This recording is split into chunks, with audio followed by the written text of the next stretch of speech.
గౌరవనీయులైన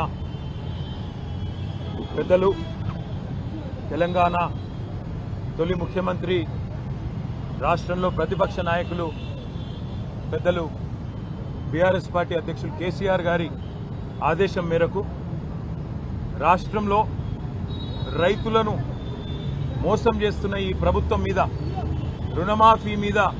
రుణమాఫీ పేరిట మోసం చేస్తున్న ఈ ప్రభుత్వాన్ని ఎండగట్టే క్రమంలో ప్రజాస్వామ్యబద్ధంగా నిన్న రాష్ట్రంలోని అన్ని నియోజకవర్గ కేంద్రాల్లో అన్ని మండల కేంద్రాలలో శాంతియుతంగా ప్రజాస్వామ్య పద్ధతుల్లో మా పార్టీ నాయకత్వం మొత్తం కూడా నిరసన కార్యక్రమాలు చేపట్టింది. అందులో గౌరవ శాసనసభ్యులు, శాసన మండలి సభ్యులు, గౌరవనీయులైన పార్లమెంట్ సభ్యులు, అదేవిధంగా మాజీ శాసనసభ్యులు, మాజీ శాసన మండలి సభ్యులు అందరం కూడా ఎక్కడి వారం అక్కడ పాల్గొన్నాం. నిన్న ఒకటే రోజు రెండు ఉదంతాలు కూడా ఇప్పుడే రాష్ట్ర డైరెక్టర్ జనరల్ ఆఫ్ పోలీస్ గారికి వివరంగా ఆధారాలతో సహా వారికి సమర్పించడం జరిగింది. వారికి కొన్ని వీడియోలు కూడా చూపెట్టడం జరిగింది. నిన్న సూర్యాపేట జిల్లా తుంగతుర్తి నియోజకవర్గం తిరుమలగిరి కేంద్రంలో అక్కడ మా మాజీ శాసనసభ్యుడు తమ్ముడు విద్యార్థి నాయకుడిగా తన జీవితాన్ని ప్రారంభించి అంచెలంచెలుగా ప్రజల ఆశీస్సులతో 2 సార్లు శాసనసభ్యుడిగా ఎన్నికైన సీనియర్ నాయకుడు తమ్ముడు గ్యాదర్ కిషోర్ గారి నాయకత్వంలో ఆ నియోజకవర్గ రైతాంగం ప్రజాస్వామ్య పద్ధతుల్లో దాదాపు ఒక 500-600 మంది గుమిగూడి శాంతియుతంగా ట్రాఫిక్ కి అంతరాయం కాకుండా ప్రజలను ఇబ్బంది పెట్టకుండా కేవలం నిరసన చెప్పే క్రమంలో తమ కార్యక్రమం తాము నిర్వహిస్తా ఉన్నారు. 50 మంది కిరాయి మూకలు, కాంగ్రెస్ గూండాలు తాగిన మత్తులో అక్కడ స్థానిక పోలీస్ యంత్రాంగంతో కుమ్మక్కై ఆ నిరసన శిబిరం మీద దాడి చేసి ఆకస్మికంగా సుతిల్ బాంబులేసి గుడ్లు, చెప్పులు, రాళ్లు కొట్టి హింసాయుత వాతావరణాన్ని కల్పించే ప్రయత్నం చేసినారు. మా వాళ్ళు నిజానికి గనక తిరగబడితే నిన్న 50 మంది కాంగ్రెస్ మూకలో, కాంగ్రెస్ గూండాలలో ఒక్కడు కూడా మిగిలేటోడు కాదు. కానీ హింస ప్రజాస్వామ్యంలో హింస సమాధానం కాదు కాబట్టే మా వాళ్ళు గమ్మున ఉన్నారు. నిన్న దుర్మార్గం ఏంటంటే పోలీసు వాళ్ళు స్వయంగా స్థానిక పోలీసులు ఆ నిరసన శిబిరం యొక్క టెంట్లు కూడా వాళ్ళు కూల్చేసి ఆ గూండాలకు వత్తాసు పలకడం ఏదైతే ఉందో ఇది రాష్ట్రంలో నడుస్తున్న రేవంత్ రెడ్డి అనే ఒక పిరికి పంద పరిపాలనకు ఇది సంకేతంగా, నిదర్శనంగా మేము అనుకుంటా ఉన్నాం. ఎందుకంటే ప్రజల్లోకి పోయి రైతులకు సమాధానం చెప్పే దమ్ము లేని దద్దమ్మ ఈ ముఖ్యమంత్రి.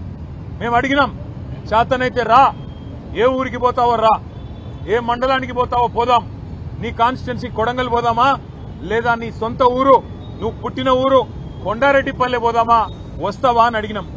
ఎక్కడికి రాలేదు.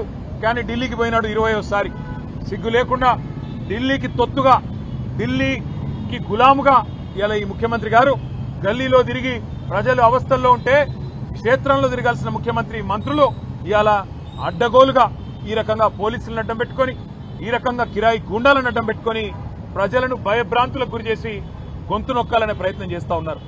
నిన్నటికి నిన్న ముఖ్యమంత్రి గారి సొంత ఊరు కొండారెడ్డిపల్లిలో 2 మహిళా జర్నలిస్టులు ఏమడిగినారు? పోయి వాళ్ళు ముఖ్యమంత్రిని బూతులు తిట్టినరా, ముఖ్యమంత్రి లాగులో తొండలిసి పెడతామని చెప్పినరా, ముఖ్యమంత్రిని చెట్టు కట్టేసి కొడతామన్నారా, ముఖ్యమంత్రి గుడ్లు బీకి గోటీలాడతామన్నారా?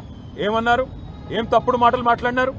వాళ్ళు పోయి కేవలం ముఖ్యమంత్రి సొంత ఊళ్ళో రుణమాఫీ అయిందా లేదా అని రైతులను అడుగుతుంటే అక్కడ కాంగ్రెస్ చిల్లరగాళ్లు, కాంగ్రెస్ కిరాయి గూండాలు 2 మహిళా జర్నలిస్టుల మీద దాడి చేయడమే కాకుండా వారిని కొండారెడ్డిపల్లె నుండి, అచ్చంపేట నియోజకవర్గం నుండి కల్వకుర్తి నియోజకవర్గం వెల్దండ పోలీస్ స్టేషన్ దాకా వాళ్లను కార్లేసుకొని సినిమాల్లో చూపెట్టినట్టు వాళ్ళను వెంబడించి బెదిరించి వాళ్ళ మీద పడి రక్కినంత పనిచేసి నికృష్టంగా ఈ ముఖ్యమంత్రి నికృష్ట మనస్తత్వానికి ఒక నిదర్శనంగా కాంగ్రెస్ నాయకులు, కాంగ్రెస్ కార్యకర్తల తీరు ఉందని చెప్పక తప్పడం లేదు. ఇవాళ నేను అడుగుతా ఉన్నా, ఏం తప్పు చేసినారా 2 ఆడబిడ్డలు? వాళ్ళిద్దరికీ ఇవాళ ముఖ్యమంత్రి గారికి క్షమాపణ చెప్పాలా? నీ సొంత ఊర్లో, నీ సొంత ఇంటి ముందు 2 తెలంగాణ ఆడబిడ్డల్ని, విజయారెడ్డిని, ఆవుల సరితా యాదవ్ ని, 2 అవమానించింది నీ పార్టీ. ఎందుకు అవమానించింది? ఒకే ఒక కారణం, నీ బండారం బయట పెడుతున్నందుకు, నీ రుణమాఫీ జరగలేదు అనే వాస్తవాన్ని ప్రజల్లోకి తీసుకుపోతున్నందుకు ఇవాళ వాళ్ళ మీద ఈ రకంగా దాడి చేయడమే కాకుండా మళ్ళీ నిన్నటి నుంచి నికృష్టమైన రోత పుట్టించే వార్తలతో సోషల్ మీడియాలో కూడా నికృష్టమైన మాటలు మాట్లాడుతూ ఉన్నారు కాంగ్రెస్ నాయకులు. నేను ముఖ్యమంత్రిని అడుగుతా ఉన్నా, దమ్ముంటే నీ భాషలో చెప్పాలంటే మగాడివైతే ఊళ్ళల్లోకి రా, సెక్యూరిటీ లేకుండా రా, పోలీస్ బలగాలను అడ్డం పెట్టుకొని కాదు, బ్యాంక్ అధికారులను అడ్డం పెట్టుకొని కాదు, వ్యవసాయ అధికారులను అడ్డం పెట్టుకొని కాదు, మేము కూడా వస్తాం, నువ్వు కూడా రా. ఏ ఊరికి పోతావో పోదాం. ఎక్కడ కూడా చారాన రుణమాఫీ కాలే, ఎక్కడ కూడా రుణమాఫీ అనేది పూర్తి కాలే. రైతులు ఇవాళ బగబగ మండుతా ఉన్నారు. ఎక్కడన్నా కాంగ్రెస్ ఊళ్ళలోకి వస్తే తరిమి కొట్టాలన్న ఆలోచనలో ఉన్నారు. అందుకే ముఖ్యమంత్రికి చెప్పేది, తప్పు పోలీసులది కాదు. పోలీసు వాళ్ళు ఏం చేస్తారు పాపం, ముఖ్యమంత్రి, మంత్రులు, అధికార గణం మీరేం చెప్తే అది చేయక తప్పదు. పోలీసు తప్పు కాదు, తప్పు ముఖ్యమంత్రిది, పరిపాలించే సత్తాలని సన్నాసు రేవంత్ రెడ్డిది అనే మాట నేను విజ్ఞప్తి చేస్తా ఉన్నా. నేను పోలీసులకు కాకపోతే విజ్ఞప్తి చేస్తా ఉన్నా, మీరు కూడా అత్యుత్సాహం ప్రదర్శిస్తే మంచిది కాదు. మా పిల్లలు ఎవరైనా ఒక సోషల్ మీడియాలో రుణమాఫీ జరగలేదు అని పోస్టు పెడితే పోలీసులు కాల్ చేస్తారు. అదేవిధంగా కరెంటు పోయింది అని పోస్టు పెడితే విద్యుత్ శాఖ అధికారులు ఫోన్ చేస్తారు. ఈ రకమైన అత్యుత్సాహం మంచిది కాదు. దయచేసి సంయమనం పాటించండి. అధికారం ఎవడు అబ్బసొత్తు కాదు. ప్రజాస్వామ్యంలో అధికారం మారుతూనే ఉంటది, వ్యవస్థ మాత్రం అట్లే ఉంటది. దయచేసి గౌరవ డీజీపీ గారికి మేము ఏదైతే విజ్ఞప్తి చేశామో, తిరుమలగిరి సంఘటన విషయంలో స్థానిక పోలీసుల మీద కూడా యాక్షన్ తీసుకోవాలా. ఎవరైతే హత్యాయత్నం చేసిండ్రో వాళ్ళ మీద 307 కేసు పెట్టాలి. కాంగ్రెస్ గూండాలను ఖచ్చితంగా అదుపులోకి తీసుకోవాలని విజ్ఞప్తి చేస్తా ఉన్నాం. అదేవిధంగా 2 జర్నలిస్టుల మీద ఏ దాడైతే ఇవాళ చేయడం జరిగిందో నిన్న కొండారెడ్డిపల్లిలో ముఖ్యమంత్రి గారి సొంత ఊళ్ళో, దానికి తప్పకుండా ముఖ్యమంత్రికి క్షమాపణ చెప్పడమే కాకుండా దాడి చేసిన గూండాలను వెంటనే అరెస్ట్ చేయాలని చెప్పి కూడా మేము డిమాండ్ చేస్తా ఉన్నాం. జర్నలిస్టులకే రక్షణ లేకపోతే ఈ రాష్ట్రంలో మరి మిగతా వాళ్ళ పరిస్థితి ఏందో ఆలోచించాలని చెప్పి కూడా కోరుతా ఉన్నాం. అదేవిధంగా బేరు సత్యనారాయణ అని చెప్పి మా నాయకుడు, మాజీ ఎంపీటీసీ, ఆయన మొన్న మంచిర్యాల జిల్లాలో మంచిర్యాల నియోజకవర్గ కేంద్రంలో అక్కడ ఉండే స్థానిక కాంగ్రెస్ ఎమ్మెల్యే వేధింపులు, పోలీసును అడ్డం పెట్టుకుని ఆయన చేసిన హరాస్మెంట్ తట్టుకోలేక గొంతు కోసుకున్నాడు బ్లేడ్తో. ఇవాళ చావు బతుకుల్లో కొట్టుమిట్టాడుతా ఉన్నాడు. ఈ విషయం కూడా డీజీపీ గారికి మేము చెప్పాం. ఇది ఒక్క మంచిర్యాలలోనే కాదు, ఇక చాలా చోట్ల ఈ రకంగా పోలీసులను అడ్డం పెట్టుకుని హరాస్మెంట్ కార్యక్రమం జరుగుతూ ఉంది. కానీ ప్రజాస్వామ్యంలో ఈ రకంగా వ్యవస్థలను అడ్డం పెట్టుకుని ఎక్కువ రోజులు బతుకుదామని ముఖ్యమంత్రి అనుకుంటే ఆయనంత మూర్ఖుడు, ఆయనంత పిచ్చివాడు ఇంకెవడు ఉండడు. అందుకే డీజీపీ గారు కూడా విజ్ఞప్తి చేసినాం, రాష్ట్రంలో శాంతి భద్రతలు అదుపు తప్పుతా ఉన్నాయి. హైదరాబాద్ లో కూడా ఇవాళ పూర్తి స్థాయిలో మీరు చూస్తా ఉన్నారు పేపర్లు, 30 రోజుల్లో 28 మర్డర్లు అని. ఈ నగరానికి ఏమైంది అని చివరికి ముఖ్యమంత్రి గారికి అప్పుడో ఇప్పుడో ప్రభుత్వానికి వెన్నుదన్నుగా నిలిచే పత్రికలే వార్తలు రాసే పరిస్థితి కూడా వచ్చింది. అందుకే ఇవన్నిటి కూడా డీజీపీ గారు దృష్టిలో పెట్టుకోవాలని, వెంటనే మేము ఏ విషయాలైతే ఇప్పుడు వారి దృష్టికి తీసుకొచ్చామో వీటి మీద స్పందించాలని కోరినాం. డీజీపీ గారు అన్ని కూడా పరిశీలిస్తా అని చెప్పారు. మాకు పోలీస్ యంత్రాంగం మీద, వారి మీద సానుభూతి ఉంది. వారికి కూడా నేను చేసే విజ్ఞప్తి ఒకటే, అధికారం ఎవరికీ శాశ్వతం కాదు. ఇవాళ రేవంత్ రెడ్డి మిమ్మల్ని అడ్డం పెట్టుకుని రాజకీయం చేసి పబ్బం గడుపుకోవాలనుకుంటా ఉన్నాడు.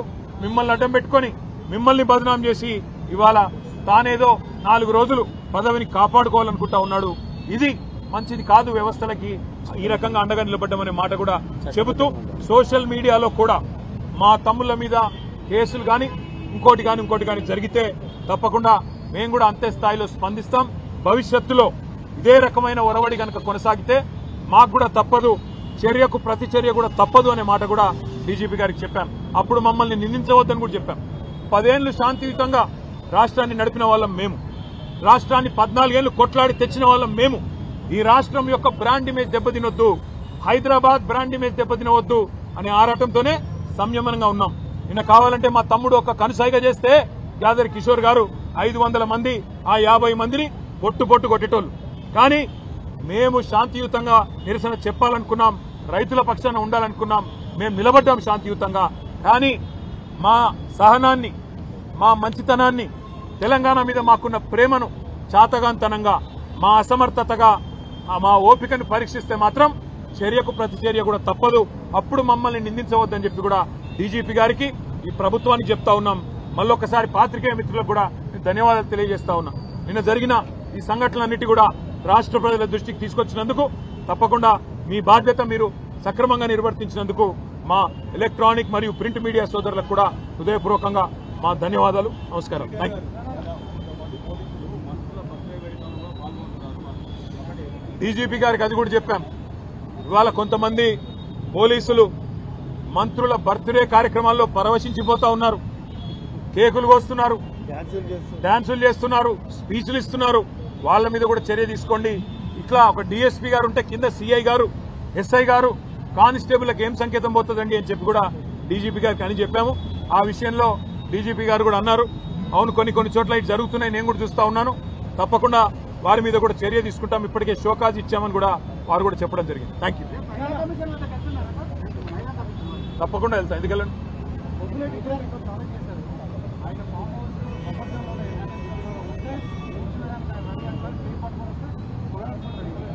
పొంగులేటి గారికి అంత శ్రమ అవసరం లేదు, పొంగులేటి గారికో ఇంకొకరికి అంత శ్రమ అవసరం లేదు. FTL బఫర్లో ఉన్న ప్రతి నిర్మాణం ఇప్పటికే అన్ని సెటిలైట్ మ్యాప్లు ఉన్నాయి, ఆయనంత బాధ కూడా పడాల్సిన అవసరం లేదు. ఎలా చెరువులు పూడ్చి కట్టారో అవన్నీ కూడా సెటిలైట్ ఇమేజెస్ ఉన్నాయి, చూసుకోండి. రంగనాథ్ గారితో మాట్లాడుకోమనండి, ఎక్కడెక్కడ FTLలో బఫర్లో ఉన్నాయో వాటిని కొట్టడం ప్రారంభించండి. పొంగులేటి శ్రీనివాసరెడ్డి గారు, వివేక్ గారు, P6 వివేక్ గారు, అదేవిధంగా KVP రామచంద్రరావు గారు, మధు యాష్కి గారు, పట్నం మహేందర్ రెడ్డి గారు, ఇంకా కేవలం గుత్తా సుఖేందర్ రెడ్డి గారు, వీళ్ళందరి ముందు నేలమట్టం చేసి ఆ తర్వాత సామాన్య ప్రజల మీద పడాలని చెప్పి ప్రభుత్వానికి నా విజ్ఞప్తి. Thank you. ఎక్కడ ఏం జరగలేదు. Thank you.